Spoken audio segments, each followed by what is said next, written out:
जय हिंद साथियों। कैसे हैं आप लोग? बताएंगे एक बार कमेंट में आप लोग कैसे हैं। देखिए, आज का जो टॉपिक है, इसी की बहुत सारी क्लासेस इसको हो चुकी हैं और आज जो हम नया टॉपिक जो ले रहे हैं उसका नाम है रस। रस कितने प्रकार के होते हैं, क्या क्या होते हैं, इनकी पहचान क्या होती है, इनका जो स्थायी भाव होता है वो क्या होता है। देखिए, ये जो होता है मेन टॉपिक जो होता है, इसके परिभाषा, स्थायी भाव और इससे संबंधित एग्जाम्पल।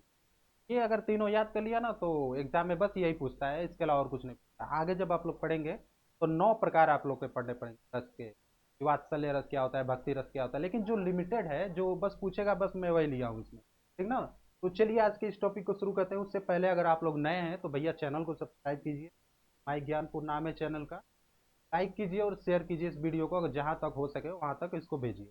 चलिए टॉपिक की शुरुआत करते हैं। देखिए, इसके साथ एक मोटिवेशनल कोट है आप लोग के लिए, बहुत ही जरूरी, मैंने इसको जरूरी समझा, स्टार्ट किया है। देखिए, चार चीजों में ना कभी शर्म नहीं करना चाहिए जिंदगी में, कभी भी मत शर्म कीजिएगा इन चार चीजों में। पुराने कपड़ों में, गरीब साथियों में, यानी कि आपके गरीब दोस्त हैं अगर आपके पुराने कपड़े हैं तो उनमें कभी मत शर्म कीजिए। बूढ़े माता पिता में और सादे रहन सहन में। सादे रहन सहन, बूढ़े माता पिता, गरीब दोस्त और पुराने कपड़े, इन सभी में कभी भी शर्म मत कीजिए आप लोग। ये आपकी अंदर की क्वालिटी है भैया, इसमें कभी शर्म मत कीजिए।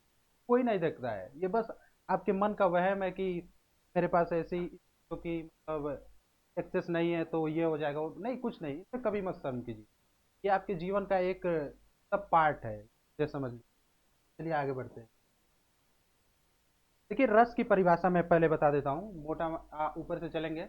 रस की परिभाषा क्या होती है? किसी काव्य को पढ़कर, सुनकर, किसी दृश्य को देखकर, किसी रचना को सुनकर या फिर किसी चित्र को देखकर मन में जो आनंद आता है ना, जो आनंद है या फिर शोक आए, करुण आए, कुछ भी आए ना, उसे ही रस कहते हैं। क्या कहते हैं?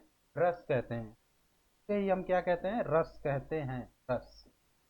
कोई भी चित्र हो गया, कोई भी दृश्य हो गया, किसी आदमी को देखकर जो मन में जो भाव उत्पन्न होता है उसे ही रस कहते हैं। रस कितने होते हैं? 9। कितने होते हैं रस? 9। लेकिन 9 आप लोग को पढ़ना नहीं, बस 5 ही पढ़ना। देखिए, हाई स्कूल में तो बस 2 ही पढ़ना है, आगे मैंने लिया भी है इसमें। हाई स्कूल में बस 2 ही रस पढ़ना है, हास्य रस और करुण रस। आपके सिलेबस में बस यही 2 रस है। लेकिन 12 में हास्य के साथ करुण भी है, वीर भी है, शांत भी है, श्रृंगार रस भी है। कोई बात नहीं, ऐसे मैं एक्सप्लेन करूंगा कि आप लोग के जहन में हमेशा के लिए बैठ जाएगा, कभी ये भूल ही नहीं पाएंगे। ठीक, तो चलिए पहले शुरू करते हैं। पहला है हास्य रस। हास्य रस कहते किसे हैं?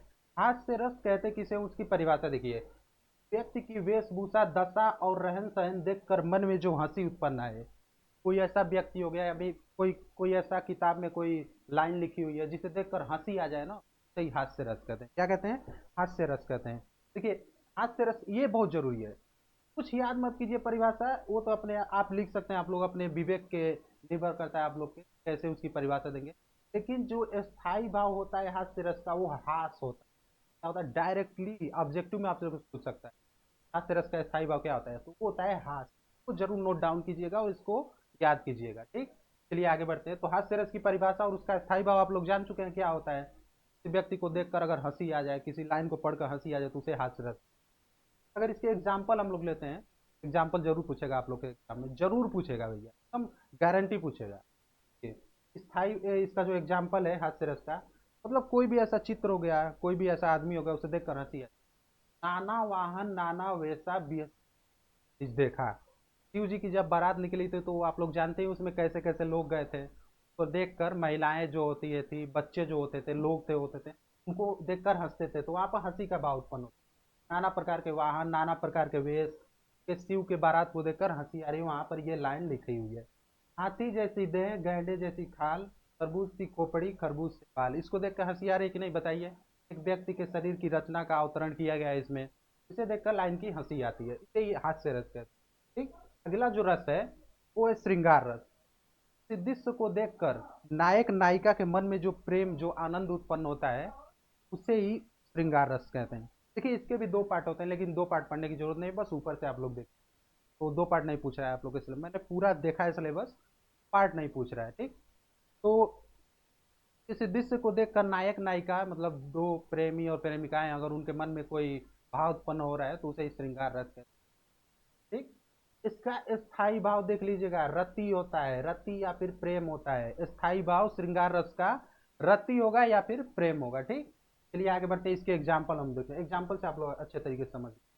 देखिए जब राम और सीता जब वहां पे गए थे जनकपुर में, तो वहां पे जो नहीं वाटिका थी, तो वहां पर पहली बार जब मिले थे तो वहीं की ये पंक्तियां है रामायण की। लता ओट तब सखिन लखाएं, श्यामल गौर किशोर सुहाएं। मतलब लता के ओट से एक श्याम और एक गोरे रंग की दो नायक नायिकाओं के प्रेम का चित्रण इस पंक्ति के द्वारा किया गया है।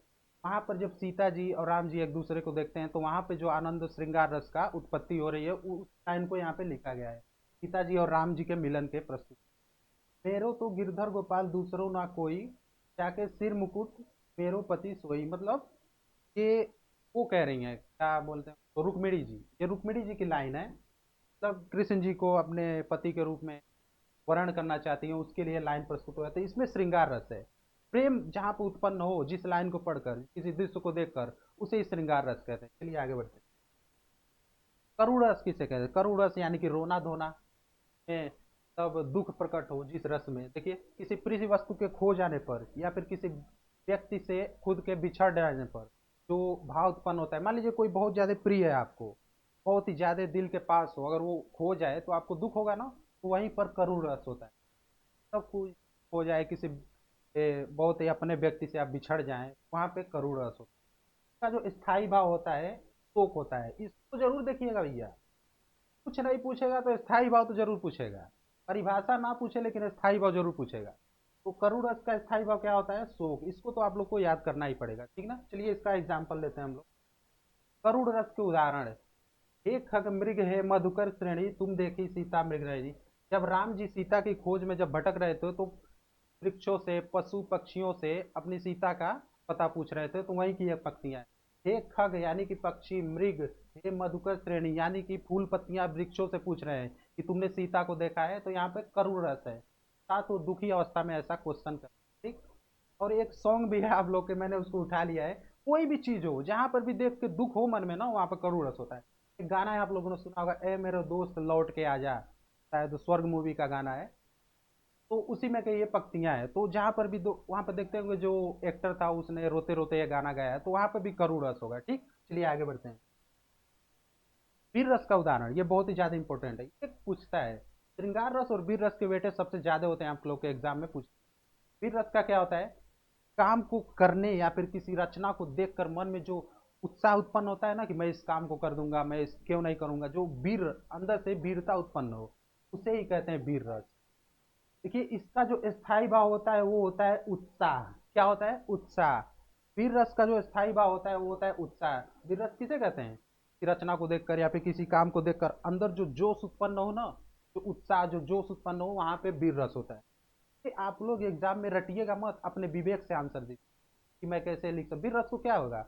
मतलब किसी काम को देखकर, किसी रचना, किसी पंक्ति को पढ़कर जो मन में जो जोश उत्पन्न हो जाए, जो उत्साह उत्पन्न हो जाए, वहां पर वीर रस होता है, ठीक। और इसका स्थायी भाव क्या होता है? उत्साह होता है, ठीक। चलिए एग्जाम्पल लेते हैं। देखिए जब महाराणा प्रताप का एक घोड़ा था चेतक, बहुत ही ज्यादा, आप लोग को मैं सजेस्ट करूंगा कि उसकी कहानी को जरूर पढ़िए। जब युद्ध हो रहा था महाराणा प्रताप और उधर से एक और था, कोई कर करके था, अकबर था या फिर कोई और था, लेकिन था अकबर ही। तो एक युद्ध में जब राणा प्रताप और महाराणा जो उधर से जो विपक्षी दल था, बहुत ज्यादा घनघोर युद्ध हुआ। तो एक नहर थी, ऐसी किंवदंती है या फिर पता नहीं है, सत्य हो सकता है। एक नहर थी बहुत ज्यादा लंबी।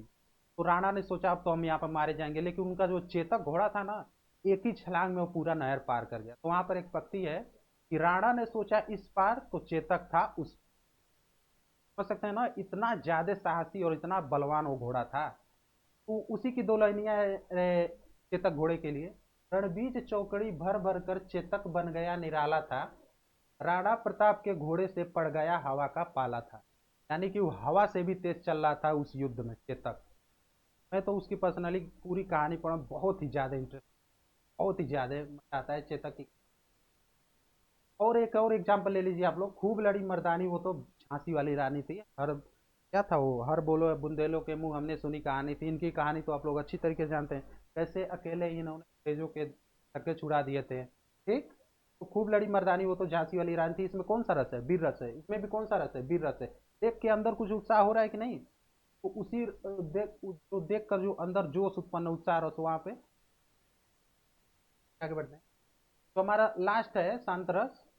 देखिए शांत रस कैसे किसे, जो भी कोई भी ऐसी स्थिति या फिर कोई भी ऐसी लाइन देखकर मन में कुछ उत्पन्न ही ना हो, ना शोक उत्पन्न हो, ना प्रेम उत्पन्न हो, ना घृणा हो, ना घिन्न हो, कुछ भी ना हो, बस शांति से आप लोग रहें एक सन्यासी की तरह। जो मन में जो उत्पन्न हो ना, कुछ भी उत्पन्न ना हो। यहाँ पे देख सकते हैं मन की ऐसी स्थिति जहाँ मन में राग भी ना हो, द्वेष भी ना हो, प्रेम घृणा कुछ भी उत्पन्न ना हो, वहां पे क्या होता है, शांत रस होता है। शांत रस का स्थायी भाव क्या होता है, निर्वेद, बिल्कुल न्यूट्रल, न्यूट्रल कुछ भी नहीं मन में। ठीक, ये आगे बढ़ते हैं। शांत रस के उदाहरण, जब मैं था तब हरि नहीं, अब हरि मैं, अब हरि है मैं नाही। मैं का मतलब होता है घमंड, यहाँ पर मैं का मतलब होता है घमंड। ठीक, मैं का मतलब क्या हो, जब घमंड था तब हरि नहीं, यानी कि जब मन में घमंड था तब मन में भगवान नहीं थे, और जब हरि है तब घमंड नहीं है, यानी घमंड नहीं है। तब अंधियारा मिट गया जब दीपक देखा माए, यानी कि जब सभी मन के सभी अंधेरे जो थे वो खत्म हो गए जब हमारे गुरु मिले, यानी कि जब गुरु रूपी दीपक को हमने देखा तो वहां से मन के सारे अंधेरे मिट गए। ठीक, तो यहाँ पे आप लोग का टॉपिक खत्म होता है।